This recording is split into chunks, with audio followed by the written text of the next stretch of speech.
Greetings, my friends. I want to thank you all for subscribing. I want to thank all of my channel members for supporting me in this endeavor to save pop culture. And if you are not subscribed, please consider supporting this channel. We need you. Thank you. Greetings, my friends. I am Dictor Van Doomcock, the future ruler of Earth, broadcasting from my hidden base at the center of the Earth. And I'm here today to present my review of James Gunn's Superman, complete with spoilers, because I think it's important to analyze as objectively as possible what this movie got right and what this movie got wrong. Right now on X, I'm seeing a lot of people just gleefully dumping on this film because they never wanted it to succeed. They're nitpicking all sorts of shit, piling on, trying their damnedest to torpedo this film, and I believe it's for two reasons. The first reason is there are Snyder loyalists who somehow blame Gunn for, in their mind, derailing the Snyderverse. And the second reason is scumbag woke activists are trying to torpedo it because it isn't woke. And it isn't woke, my friends. It really isn't. Now, hear me out for a minute. Remember back when I released a video about how the cultural vandals were developing a new avenue of attack against those who reject wokeness? It was in regard to gaming, where some woke bastards had told a game company, you either toe the line and incorporate DEI content into your game, or we're going to just go around and spread the word that your game is woke. And it'll be damaged anyway, even before it's released, just as bad as if you had put in the woke, so you might as well put it in. Well, that's clearly what happened to Superman. They've twisted interviews out of context, they misquoted cast and crew members, they outright lied about Superman being political, that it's about immigrants, it's about Israel and Palestine, on and on and on, bullshit, bullshit, bullshit, when really, what these wokies hated about it was Superman is white, Lois is white, they're both, gasp, heterosexual, Jimmy Olsen is a ginger who hasn't been systematically turned into a black man, or better, a black woman. What the hell is up with that? The nerve! See, they're not going to let Gunn get away with that, right? And now they're piling on X, nitpicking bullshit like Superman couldn't use his super breath to blow himself away from a black hole because you can't push against a black hole. Well, yeah, that's true. If a rocket works because it's pushing against something, which it doesn't. A rocket isn't pushing against the ground when it lifts off, obviously. Otherwise, what would it be pushing against in space to propel the rocket when it's in that void, which is essentially a vacuum? It's Newtonian physics. Expelling force in one direction creates a thrust in the opposite direction. So now, these people are even lying about physics in their obsession to destroy the Superman movie.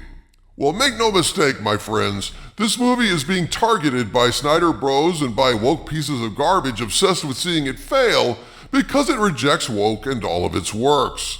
I feel very badly that I had to give this movie a pretty bad review, not for any of those reasons, but because I had to be honest.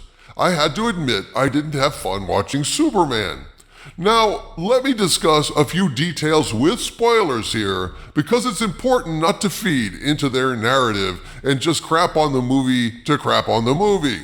I want to be very clear that there were some wonderful things in this movie. When Superman is fighting the kaiju that Luthor unleashed on Metropolis, that was an excellent action sequence that revealed Superman's character. Superman is a good man, period, with a noble soul, with a great heart. And in the process of fighting this creature, he not only does his best to save the city and all of its inhabitants, he takes the time to save a dog, and later, a squirrel, from being crushed. Later, once Lex abducts Krypto, Superman allows himself to be taken into custody by reasoning that Luthor, in control of the super police force sent to capture Superman, will take him to whatever destination he took Krypto, and then Superman can find him and save him. Superman told Lois he has to go because Krypto is out there alone. He's confused and scared. Now, you see, this is the Superman in the great tradition of Christopher Reeve. This is a hero who cares about others, even a dog, more than he cares about himself. I loved this Superman a lot. Gunn did an excellent job of creating and casting Superman himself, and moving forward, as I hope they will, this Superman is only going to get better.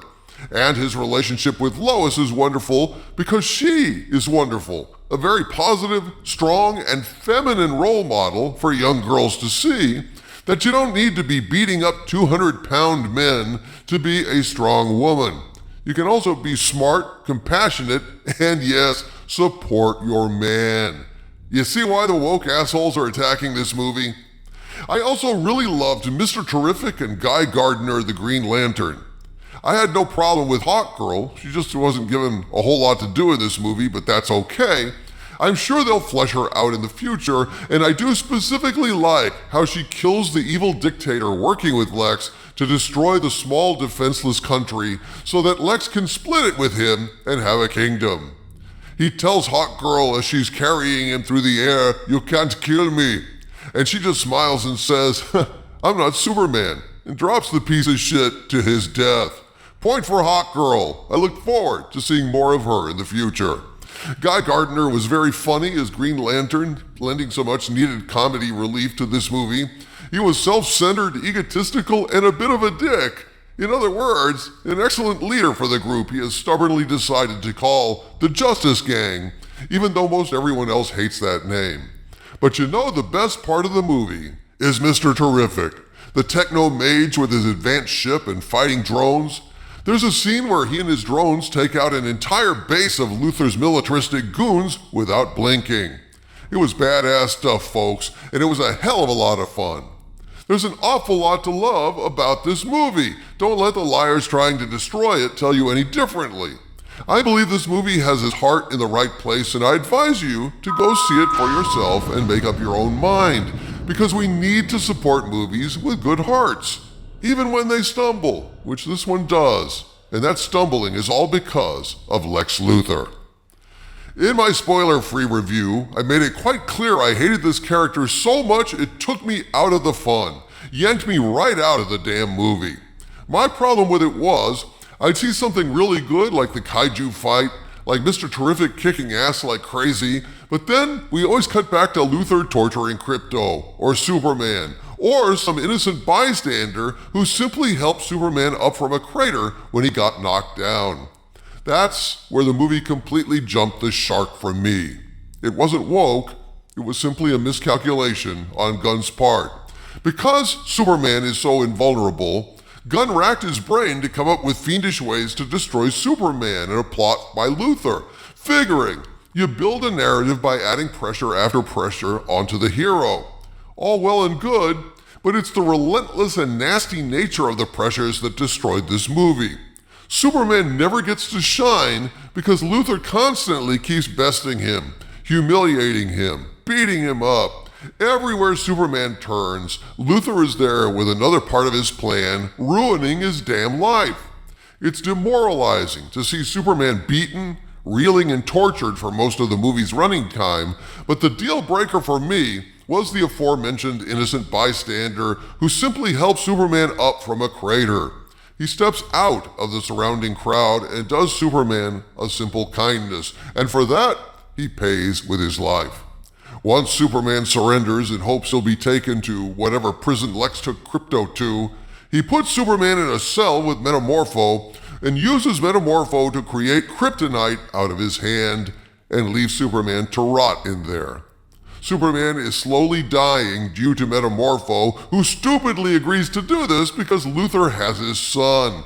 Well, shit, why not help Superman go rescue your son, dumbass?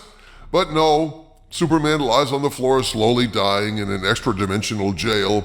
And what does Luthor do? Is he content having captured Superman and locked him away to die in prison? No. He decides to come torture Superman. He brings the poor innocent bystander to stand in front of Superman's cell and then executes him. Shoots him right in the head, in front of broken, weeping Superman, and all Superman can do is watch as this good man is executed by Luthor. At that moment, this movie lost me. This was a scene right out of 24, not Superman. When you set things up so all Superman can do is watch a murder impotently while dying in an extra-dimensional jail after all the shit you've put him through, that's not a superhero movie I want to watch. That's just too damn much to enjoy. At the end, of course, Superman gets the better of Luthor largely because he gets rescued and helped by friends. He's a damsel in distress a lot of the time. But what price does Luthor pay for all the evil he has inflicted on Superman and Metropolis, nearly destroying the whole damn world? He gets roughed up a little bit by Krypto as Superman watches and tells Krypto to stop in a kind of half-hearted way, because Superman is too much of a wimp to take revenge for that fallen soul who died because he helped him out. Superman doesn't even take the time to memorialize this poor man because Gunn doesn't want to end the movie on a downer, I suppose. But for all the hell Luthor caused, in one of the most hateful and loathsome performances I've ever seen, his punishment is a short romp with Krypto where he gets a little banged up. Maybe he gets a broken arm. His evil plan gets exposed and his reputation is smeared on social media and he does get sent to Super Gitmo, yeah, fine. But I want to see the evil little shit suffer. I want to see him beaten down. Maybe if the end credits scene had Lex crying while bent over a sink in prison, getting gang-banged by ruffians, it would have satisfied me. Otherwise, nothing was going to be enough to punish this sick little piece of filth. Luthor was a step too far in a Superman movie.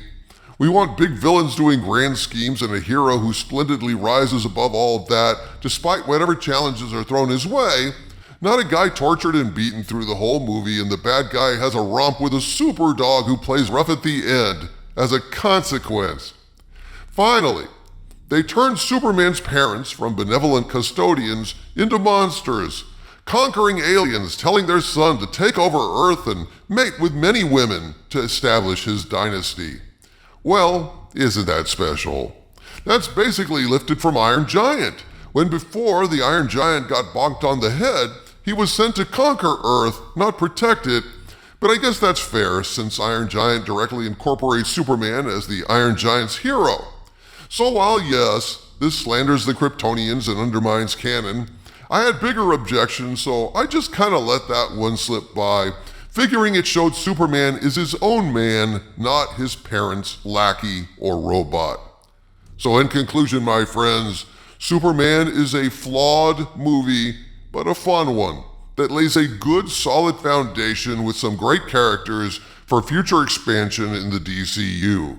I'm hoping that the sequel will be better, but again, I will not watch such a sequel if that piece of shit character Luthor is brought back. But don't be deceived. This movie is not garbage. It's simply a flawed comic book movie. From the center of the earth, this is Dictor Van Doomcock bidding you all, my friends, stay angry.